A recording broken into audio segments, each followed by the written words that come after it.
അമ്പലപ്പുഴ എംഎൽഎയും മുൻ സിപിഐഎം നേതാവുമായ G സുധാകരനെതിരെ DYFI Alappuzha ജില്ലാ സമ്മേളനത്തിൽ ചർച്ച. ജി സുധാകരനെ രാഷ്ട്രീയമായി കൈകാര്യം ചെയ്യണമെന്ന് പ്രതിനിധികൾ നിലപാടെടുത്തു. സംഘടനയിലൂടെ നേട്ടങ്ങൾ സ്വന്തമാക്കിയിട്ട് ഡിവൈഎഫ്ഐയുടെ ജില്ലാ സെക്രട്ടറിയെ അധിക്ഷേപിക്കുന്നത് നോക്കി നിൽക്കാനാകില്ലെന്നും പ്രതിനിധികൾ പറയുന്നു. സെക്രട്ടറിയെ അധിക്ഷേപിച്ചിട്ടും പ്രതിഷേധിക്കാത്ത നേതൃത്വത്തിനെതിരെയും വിമർശനമുണ്ട്. വെള്ളാപ്പള്ളിക്കെതിരെ ശക്തമായ നിലപാട് സ്വീകരിക്കാത്തതിലും CJP സമരം പോലെ ദേശീയ സമരങ്ങൾ ആസൂത്രണം ചെയ്യാത്തതിലും സമ്മേളനത്തിൽ വിമർശനം ഉയർന്നു. അമൽ സുരേന്ദ്രൻ വാർത്തയുടെ വിശദാംശങ്ങളുമായി നമുക്കൊപ്പം ആലപ്പുഴയിൽ നിന്നും ചേരുന്നുണ്ട്. അമൽ, ഗുഡ് മോർണിംഗ്.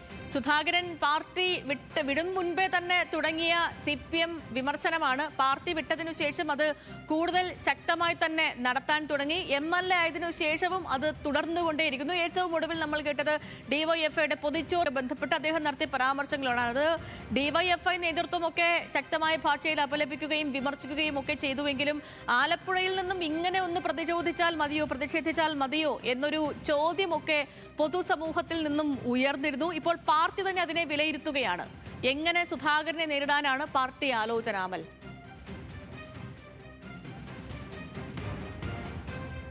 സേതു, സുധാകരന്റെ കാര്യത്തിൽ മാത്രമല്ല ഒരു പിടി വിമർശനങ്ങളാണ് ഇന്നലെ വൈകിട്ട് വരെ ചേർന്ന ഡിവൈഎഫ്ഐയുടെ ആലപ്പുഴ ജില്ലാ സമ്മേളനത്തിന്റെ ഭാഗമായി ജില്ലയുടെ പല ഭാഗങ്ങളിൽ നിന്നെത്തിയ പ്രതിനിധികൾ വെച്ചത്. ഇതിൽ വെള്ളാപ്പള്ളിക്കെതിരെ വിമർശനമുണ്ട്, ജി സുധാകരനെതിരെയുണ്ട്, ഡിവൈഎഫ്ഐയുടെ അഖിലേന്ത്യാ പ്രസിഡന്റായിട്ടുള്ള A റഹീമിനെതിരെയുണ്ട്, ഡിവൈഎഫ്ഐയുടെ തന്നെ പല നേതാക്കന്മാർക്കെതിരെയുണ്ട്. ആദ്യം നമുക്ക് ഈ ഓരോ വിമർശനങ്ങളും ലഘുവായി ഒന്ന് നോക്കാം.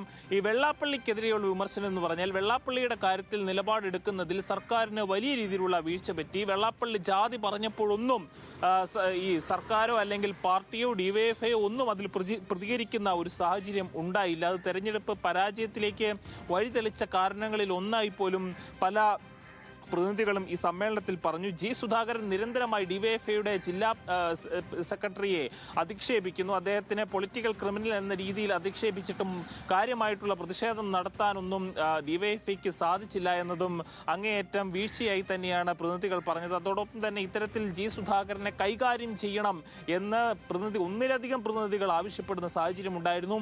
എല്ലാ പ്രതിനിധികളും ജി സുധാകരനെ തുടക്കം മുതൽ വർഗവഞ്ചകൻ എന്ന് അഭിസംബോധന ചെയ്തുകൊണ്ടാണ് ഈ വിഷയം പറയാൻ പോലും തയ്യാറായത്.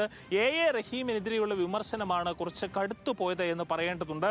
ദേശീയ തലത്തിൽ ഇപ്പോൾ അങ്ങേയറ്റം ശക്തമായി നിൽക്കുന്ന CJPയുടെ പ്രതിഷേധങ്ങൾ കണ്ടതാണ്. അതിന്റെ ഭാഗമായി രാജ്യത്ത് ഉടനീളമുള്ള യുവാക്കളെ ചേർത്ത് നിർത്തിയതാണ്. എന്തുകൊണ്ടാണ് ഡിവൈഎഫ്ഐ പോലുള്ള ഒരു സംഘടനയ്ക്ക് ഇത്തരത്തിലുള്ള ഒരു പ്രതിഷേധം നടത്താൻ സാധിക്കാത്തത് എന്ന് അംഗങ്ങൾ ചോദിക്കുന്നു. ഈ പുതുതലമുറയെ ആകർഷിക്കാൻ ദേശീയ തലത്തിൽ എന്താണ് ചെയ്തത്? രണ്ട് പദവികളാണ് A റഹീമിനുള്ളത്.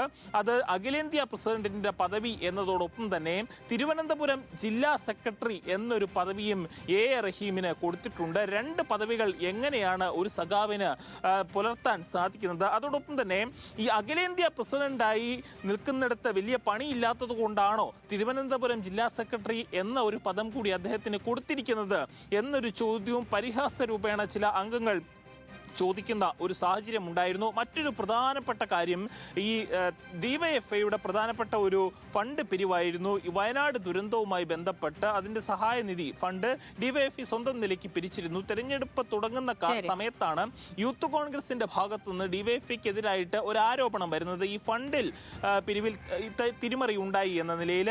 ഏതായാലും ഈ ഫണ്ട് പിരിച്ച് ബാങ്കിൽ സൂക്ഷിക്കുകയും പിന്നീട് കൃത്യമായി നൽകാനും സാധിച്ചു. പക്ഷേ ബാങ്കിൽ സൂക്ഷിച്ച പണത്തിന്റെ പലിശ എവിടെ പോയി എന്നുള്ള ചോദ്യം പല അംഗങ്ങളും ചോദിച്ചു. മാത്രവുമല്ല, ഇത്തരത്തിലുള്ള ആരോപണം വന്നപ്പോൾ അതിനെ കൗണ്ടർ ചെയ്യാൻ പോലും കൃത്യമായി ഡിവൈഎഫ്ഐക്ക് സാധിച്ചില്ല.